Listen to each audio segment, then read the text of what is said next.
So when I went back to the university to teach in the medical school, I was educated and trained in functional medicine, which is a whole nother specialty. And it's now taught in 8 residency programs throughout the United States, and the NIH has a big center for it as well. But it combines the best of conventional medicine with the best of, natural medicine. It also treats the whole person. Now, prior to my education in this field, I used to send the body parts out. Someone had a headache, I'd send them to the neurologist. Someone had, heartburn, I'd send them to the gastroenterologist. If they had joint pain, I'd send them to the orthopod. Well, none of these doctors ever talk to each other, number one, and our whole body is connected, and many times the root cause of all those symptoms are related to 1 or 2 things. And you'll hear about this tonight. We find the underlying cause of an illness rather than just treating the tip of the iceberg. There's always a reason you have a symptom. Always. You just have to find out what's causing it. And then we use natural medicine whenever possible. Sometimes we need to use pharmaceutical drugs, but it's personalized medicine. So when I do lab testing, I'm going to share it with you. I'm going to give you what you need or recommend what you need. Not any more, not any less. It's not, oh, let's try this. Or treating the average is way overrated. And one size fits all doesn't work. But it's also a partnership where people participate in their health care. And what's really, really important is the testing. Without the testing, it's a guessing game. And I'm going to talk about neurotransmitters. Psychiatrists are the only medical specialty group that doesn't test their own organ. They don't. Now, we wouldn't treat thyroid that way unless we knew what the thyroid levels were. We wouldn't give insulin to a diabetic unless we knew what the blood sugars were. Psychiatrists, and I've got friends who are psychiatrists, and I write it in my book, Your Doctor is Wrong, and I speak about it from the podium, and it's true. They don't test their own organ. They just write prescriptions. So it's a guessing game.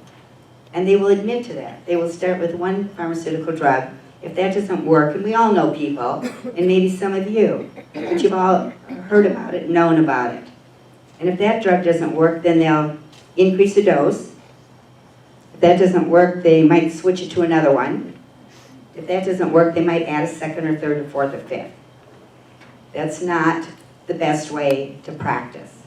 Patients deserve better. We can't continue to treat the tip of the iceberg. And the pharmaceutical industry doesn't really create cures, they create customers. And when you hear your doctor say, you need to stay on this for the rest of your life. Well, of course you do if you never found out what's causing it, and you never were able to get rid of the deficiency, or get rid of the food allergy, the gluten sensitivity, or the hidden intestinal bacteria. So we need to be really good advocates for ourselves. So I'm going to talk about, one of the ways we can do that is with hormonal balancing. And when we think about women, we usually think about estrogen and progesterone. However, testosterone is a female hormone. It's produced by the ovaries, and later on it's also produced by the adrenal gland. And I'm so glad that there's some men in the audience, and I mentioned it to one of them. For men, you all need to have your testosterone level checked. It's a matter of your health and your longevity. If your testosterone is below 250, you increase your risk of all cancers by 3.5 times. Not double, not triple, 3.5 times. And you double your risk of heart attacks. So it's important for men to also be, checked hormonally. And when we look at the hormones, okay, when we're, in the pre-menopause, our periods come regularly and we know when to expect them. When we're in perimenopause, it's all over the board. So when women come to me, 35, 40, 45, 50, and their periods are kind of irregular, And they say, well, what can I expect in the perimenopause? I said, well, what you can expect is that your periods will either, they'll get shorter, or they'll get longer, they'll get closer together, or further apart. It can be anything. And they said, well, thank you, that's very helpful, Dr. Norling. And then when we get to menopause, it's just kind of a flat line. And I'm going to talk about hormonal replacement therapy and the myths that surround it. Now, many of you have heard about Suzanne Summers, and actually I've never met her, but she has her newest book out, I'm Too Young for This. And obviously she's a big spokesperson for it, and she's really entertaining. But she's brought a real awareness to hormonal balancing. And it was interesting, last summer, some of her company or her people contacted me because my specialty is bioidentical hormonal replacement therapy, and wanted to know if I would be on her foreverhealth.com website, because she's not a physician. And she writes these books, and they're bestsellers, and patients say, well, women say, where can I go to get balanced? So she wanted a list of physicians who were vetted and credentialed and experienced in this field. So she will be speaking at the AFRM, the largest medical conference in the world, in Las Vegas. I'll be there too speaking. And Suzanne Summers will be there, and Arnold Schwarzenegger. No, it'll be a whole bunch. So this is probably going to be the title of one of my other books, So Rocky Road to Menopause. And the symptoms are varied. But the symptoms that we experience in the menopause are exactly the same symptoms that people get with food allergies, with gluten sensitivity, with neurotransmitter imbalances, with low thyroid. They're all the same. But we also, have difficulty sleeping, and sometimes the periods are sort of erratic. Not the three of you. Not the three of you, okay? But your patience disappear, Everyone just aggravates you. Now, I think people aggravated us before, but when we get menopausal, we just don't care anymore. We're just going to, let them know that they really aggravate us. And mood swings are sometimes a problem. And then you can't remember from one room to the other. And don't raise your hand. How many of you have probably walked into a room, what the heck am I doing here? And they just turned right around and had to go back and retrace your steps. But menopause can create a whole variety of symptoms. And many of these, again, can be caused by other areas, other imbalances, other deficiencies. Weight gain is a huge issue. And starting January 5th, I'm going to be participating in a weight loss program, a healthy weight loss medical program. And we'll be doing research with that program through another company in the United States. So anyone who's interested in participating, there's no cost for the program, and the supplement is given to you free of charge. But we're collecting the data to show that it's effective. And brain fog. Now, probably everyone in this room has had brain fog. And I will share this story with you, and a few of you people have heard about it before. But when that brain fog happens, it's like at the worst time. So I was speaking at the University of Minnesota in the medical school. It was a huge conference from physicians from Wisconsin, Minnesota, Iowa, North Dakota, South Dakota, and it was in the Mayo Auditorium. 2 stories, it was filled, and I was a keynote speaker. So I get up to the platform, and you know how you tell people, this is what I'm going to talk about, then you tell them, and then you summarize it. So I said, I'm going to speak about 3 topics. The first one is this, and the second one is this. Could not think of the third one. And you have like a nanosecond because you're just, continuing to talk. So I thought, And the second one is, I said, and I knew right away, I didn't have a clue what the third topic was. So I looked out at the audience and I said, and the third topic is, and 25 answers came up, and I said, that's right, thank you very much. And then by the time I got to the third topic, I remembered. So sometimes you just kind of have to go with the flow. But hormone balancing is really important, not only for your moods, but for your overall health. And I'm going to talk about the Women's Health Initiative study that was discontinued July 17th, 2002. It was called the Women's Health Initiative, and it stunned the whole medical community. And it stunned every professor, every OBGYN, because it wasn't consistent with the information we'd had for 40 to 50 years before. And I'll tell you why that happened. So we knew from over 40 years that if you took the hormones, now we're talking right now about synthetics, and I think that the bioidenticals are much safer and equally as effective. But I'm just talking about that study because there's so much information that is misunderstood and inaccurate talking about that study. And even physicians aren't aware of it. And this new information on that study has been out for 8 years now. And they don't read their own literature. The research shows that physicians mostly practice what they learned in medical school. But we knew that symptoms would be decreased. You know, the hot flushes, difficulty sleeping. It decreases osteoporosis by 50%, decreases hip fractures by 50%, decreases colon cancer by 33%.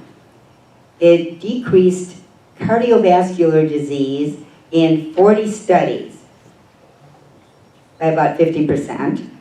And we always knew that if you took it orally, you would have an increased risk of, blood clotting. Now, in all my years, and I've been in medicine too many years to admit to, I've never seen a case of that. I've never heard of a case of that out in this whole Canal Valley. I never saw a case of it at the University of Minnesota, but it was published in the research, so I always talk about it because obviously someone must be seeing it. There was an increased risk of gallbladder disease and breast cancer. What about breast cancer? We hear about breast cancer and Premarin and breast cancer and synthetics and breast cancer and hormones. There were studies over this last 40 years that would show it did increase the risk of breast cancer. Then there were studies that showed that if you took the hormones, you didn't increase and you didn't decrease the risk. It was the same as using nothing. Then there were studies that actually showed that if you used the hormones, you had less breast cancer. Well, the biostatistician said, we can't make anything out of that. I mean, it's not like smoking and lung cancer. You don't see it get better. So there were a lot of, and that's why I put, the question, because no one really knew. Was it a cause or it wasn't a cause? But breast cancer, heart disease, diabetes, Alzheimer's, they're all caused by inflammation. So depending on your gene pool, depending on how you live your life, determines your risk. Genes, people say, well, I have a family history, that's why I got diabetes. Or they'll say, well, I have heart disease because I have a family history. And I say, so? Genes are like light switches. You can turn them off and you can turn them on. And how you live your life determines whether they're on or off. So then they decided that this study was not done very well, and I'll show you why it wasn't, this Women's Health Initiative. But then they looked at women between the ages of 50 and 59. So if these women were only on the estrogen, not on that synthetic progestin, just on Premarin, and they started it between 50 and 59, that the risks did not exceed the benefits. There was no increased risk of cardiovascular disease. It actually decreased the cardiovascular disease. And the risk of invasive breast cancer was less if you were on the hormones than if you were on the placebo. It decreased hip fractures and colon cancers like we always knew. But what was wrong with this study? I mean, we've heard about it for 10 years.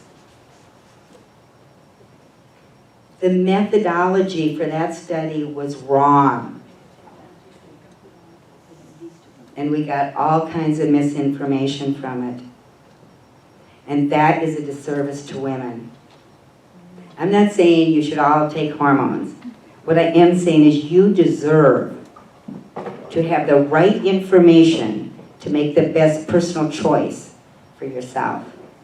So what was wrong? Okay, they included women from age 50 to 80. Well, if a 70 or 65, 70, 80-year-old woman walks into my office, they don't start on hormones then.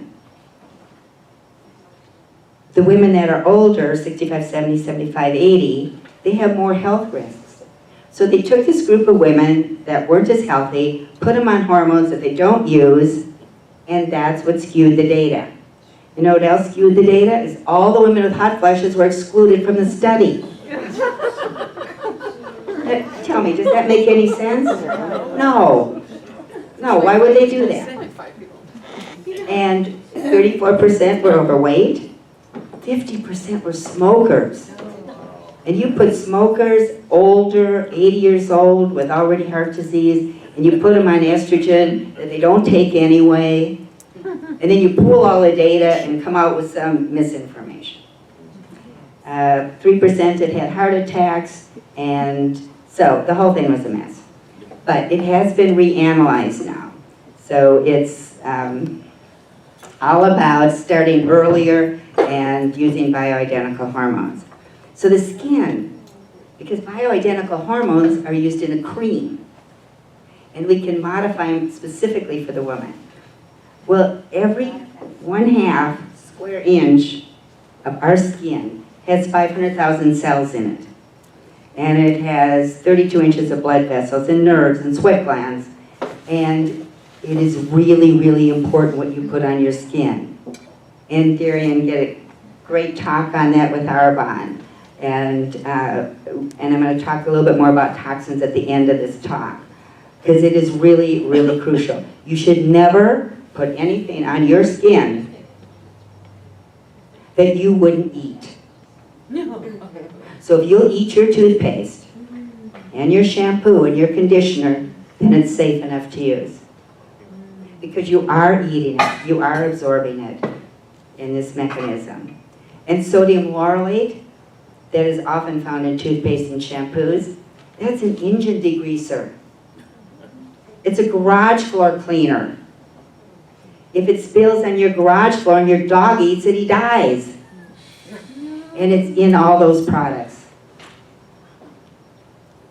So bioidentical creams are much safer, they can be individualized, and they still have the benefits. It's about putting those pieces of the puzzle together.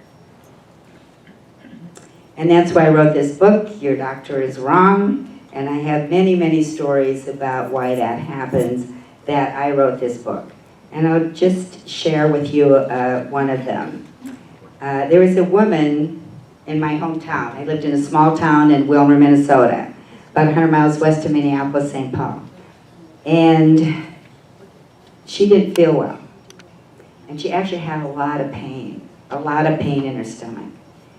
And she went to the local doctors, and she was told, there's nothing wrong with you.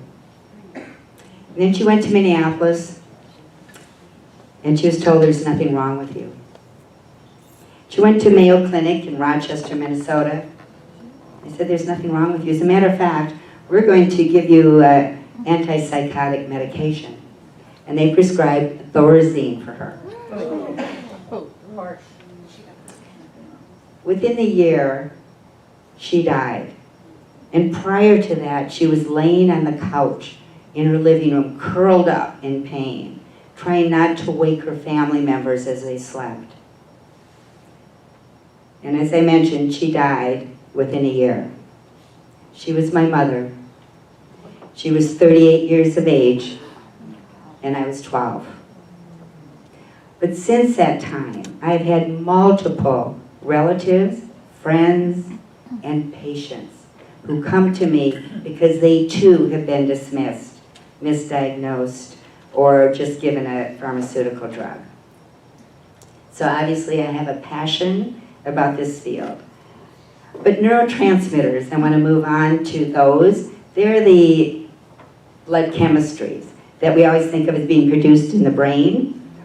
And if you don't have a good balance in that, you can get anxiety, depression, mood swings, difficulty sleeping. If you're low in serotonin, 70% of people have difficulty sleeping, and they'll have joint pain. So there's a wide range of those things that can occur. The neurotransmitter imbalance can occur from a wide range of things. And sometimes it's just life, as stress. And I don't know how many of you have ever felt this way, but some of us have through different events in our life. So when we talk about mood disorders, and this is by Dr. Hedaya, who's professor of psychiatry at Georgetown University, and I quote him in my book, he said, how do we treat mood disorders? Well, in the Middle Ages, it was because they were demons. That's why people had those mood disorders. And then in 1917, Freud explained, well, it was really our mothers. And then in 1988, Eli Lilly released the mothers and said it really is a Prozac deficiency.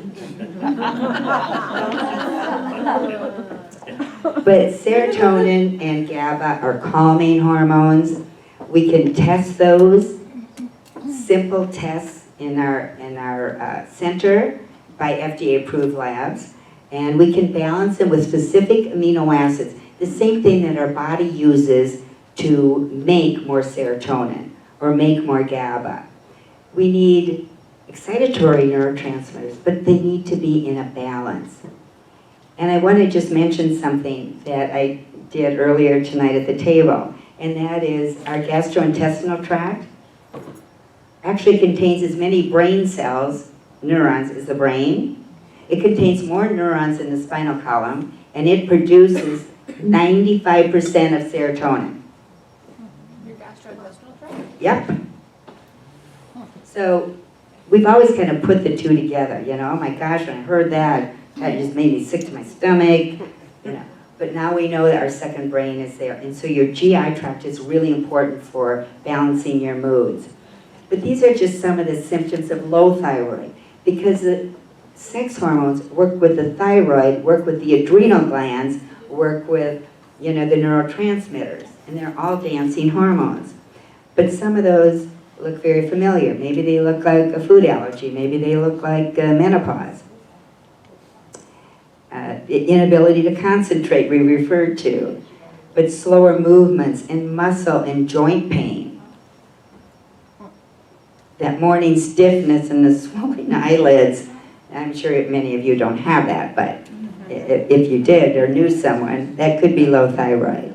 And even erectile dysfunction can be low thyroid. Adrenal fatigue.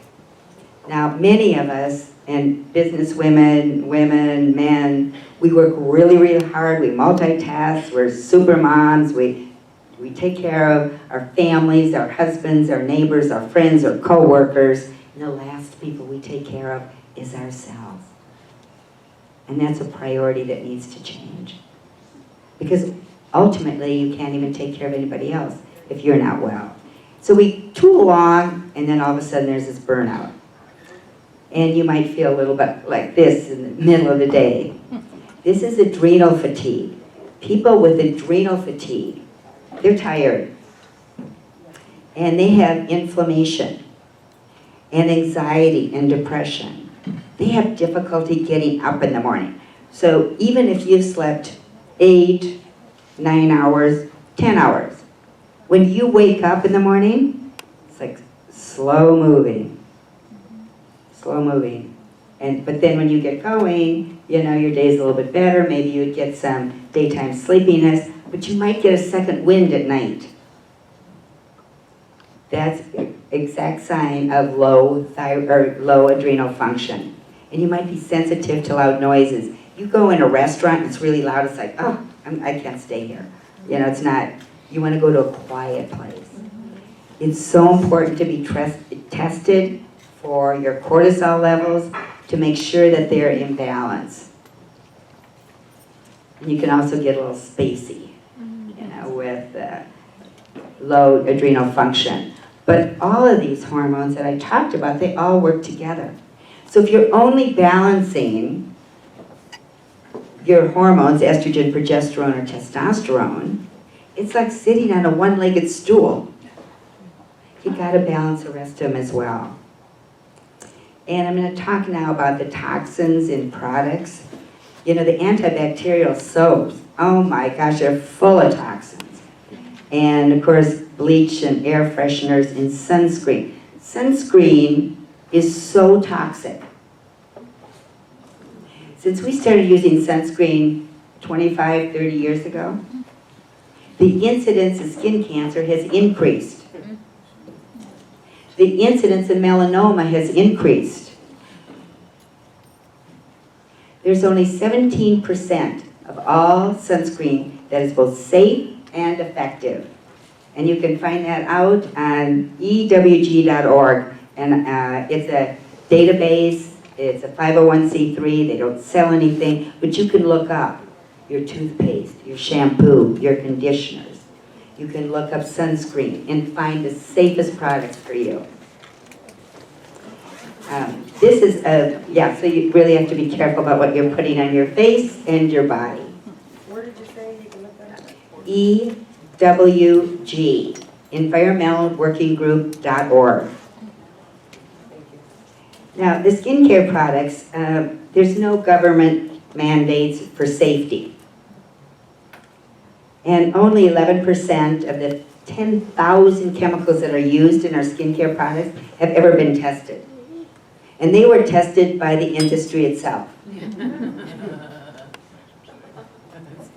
But 89% that have not been tested are found in 99% of our personal skincare products. And this slide is striking. Of course, it gets it kind of right out there to you. But a lot of red lipsticks contain lead.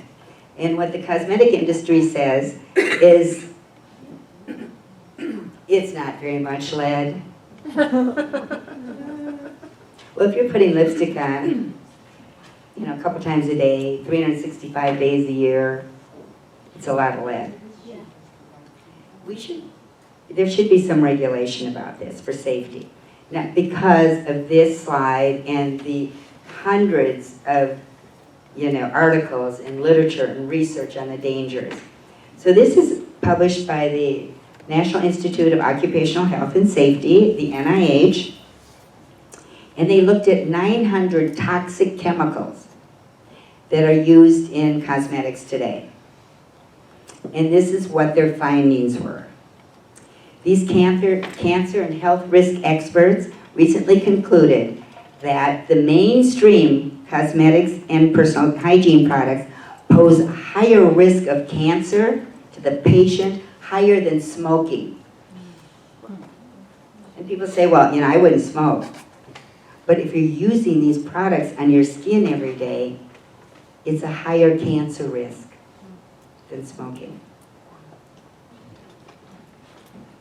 And the EWG.org also looked at other studies, and 1/3 of the ingredients were linked to cancer, and 70% had harmful impurities in them. You should not put anything on your skin, shaving cream, moisturizers, anything, unless you would eat it. So Arborne is, you know, certainly, you know, an option. We carry, because our patients, you know, I talk about this and they finally said to me, well, you know, where can I find this stuff? And you can go to ewg.org and find it, but then you have to find it out in the store and everything like that. So we do carry an organic, safe, natural product actually out of France. That's essential oils and everything, so it is pure, but you have to really look for it and make a conscious effort to do that on a daily basis. And of course, foods and exercise really important. I'm not going to spend a lot of time on that. Exercise, extremely important. And how many of you here know Sheila Clough at the Oaks at Ojai? Okay. I'll have to tell you a quick story about her, because I've been friends with Sheila, I usually don't admit it, for about 30 years. And we have traveled the world together. And if any of you know her, she's boundless energy. So we were going to Australia one time, and I was tired. Running a busy practice, have to get things ready and pack up and organize everything at home in the office. And I thought, oh my gosh, when I get on this plane, I'm going to sleep. Well, no, you don't sleep with Sheila. Exactly. So we get off the plane, and pretty soon we're hiking in the bush and running through thermal gardens, and we're, climbing up on big fire towers, and we're doing CNN sound bites and aerobic classes and being filmed. And this, went on for about 3 days. And then I looked at Sheila and I said, Sheila, I have not had this much fun since I was in labor. So you really need to choose your activities and do it in an appropriate way. But she's a great role model. But we still get physical changes, even if we're exercising and eating well. So as we become more mature, things do change. But I want to point out again how all these different symptoms can be related to other categories, whether it's food, menopause, hormones, neurotransmitters, intestinal infections. They're all the same symptoms. So if you just treat with hormones, you might not get to the root cause. But the root cause is very important. And they all overlap. So when patients come to me, I use specialized testing to find out exactly where their pieces of the puzzle are, and then balance them and correct them. What's really important, as I mentioned before, is to balance the neurotransmitters. And I haven't talked a lot about low libido, but it's one of the common symptoms that I see in my practice today. And for women who have decreased sexual function, we have a great cream. First of all, you have to balance the hormones, decrease the stress. Women, need to tell their husbands that the best way to have an active sex life is to vacuum and do the dishes. And, really, it works. Flowers are another good option. And then we can replace testosterone cream, but there's a scream cream out that really works great. It's prescribed by physicians through a compounding pharmacy. And my patients love it. So it's based on natural things, and then you apply this cream to the clitoris 30 minutes before you're going to be active. And I always tell women, be careful. Like if you're out at a bar, don't put it on them, because if you stay for the second drink, you don't know what you're going to start screaming or what you're going to be doing. So, but it is an enhancer. So you need to be pretty timely about it. And I love this slide. And when I was at the university, we're always doing research. And one of the things that came up in the Department of OBGYN is there sex after the menopause? But then the researchers at the table said, we want to know if there's sex before the menopause. So we did a research project, and some of you probably were involved in it because we did surveys out here. I just moved to Minneapolis, and we did some in the Conejo Valley.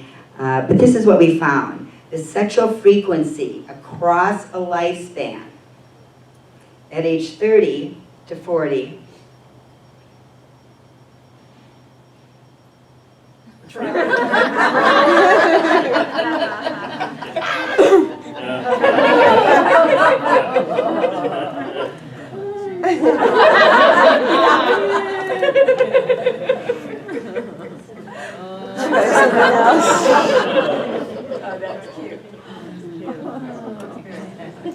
So remember that laughter is the best medicine, and it's all about balance too in your life.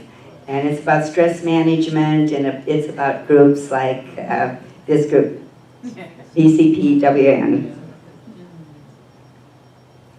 And we should all give ourselves a gift. A gift, you know, a day without demands, deadlines, or decisions is the nicest gift of health that you can give to yourself. And we need to schedule it. Because if we don't put it on our calendars, it doesn't happen.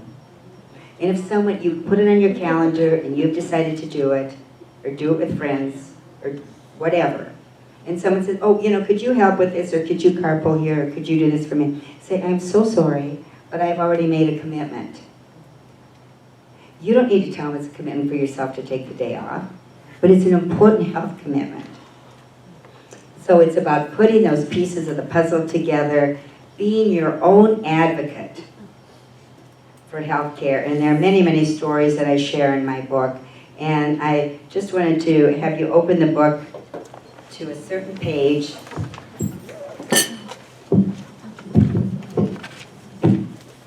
Well, actually, page 85 first, because before I finish, I just wanted to say that, and this happens to be on men, but it's true, for women too. If you are one of the women who is experiencing anxiety, depression, difficulty sleeping, pain, fatigue, brain fog, carbohydrate cravings, lack of motivation, muscle weakness, losing weight, hot flashes, and low libido, and what used to be more is just a chore now, it's important to balance your hormones. And then if you will turn to page 107, in summary, the best way to live a healthy lifestyle and to live longer is to have more sex. And the research shows the more sex you have, the longer you live. I gotta go. I know, I think she's getting sick right now. Anyway, thank you so much. I've appreciated talking with you, and I'll be around to answer more questions, and I don't know if we have time for them now, or should I just stay? Okay. All right, so I'll be here to answer any questions that you might have. Thank you so much.